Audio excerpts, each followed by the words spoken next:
Écoutez, d'abord, je pense qu'il est bon et légitime que toutes les opinions puissent s'exprimer. C'est le principe même d'une démocratie. Et qu'en vertu de notre Constitution, le droit de manifester puisse s'exercer comme il s'exerce dans toutes les démocraties de notre continent et ailleurs. Et je fais confiance aux organisateurs de ces manifestations pour que cette expression légitime de désaccord puisse se faire sans créer trop de désagréments pour l'ensemble de nos compatriotes et évidemment sans débordement ni violence ni dégradation.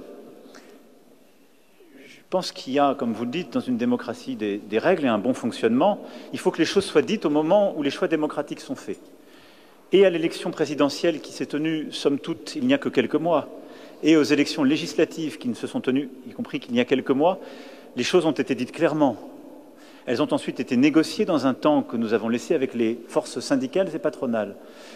Nous rentrons maintenant dans le temps de la proposition du gouvernement.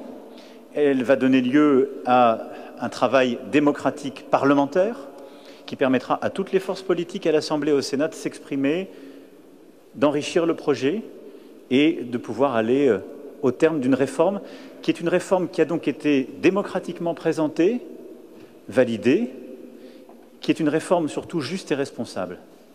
Et il suffit de regarder partout ailleurs en Europe et de voir que la France s'est un peu décalée et que si nous voulons être justes entre les générations et sauver notre système par répartition, nous devons faire cette réforme.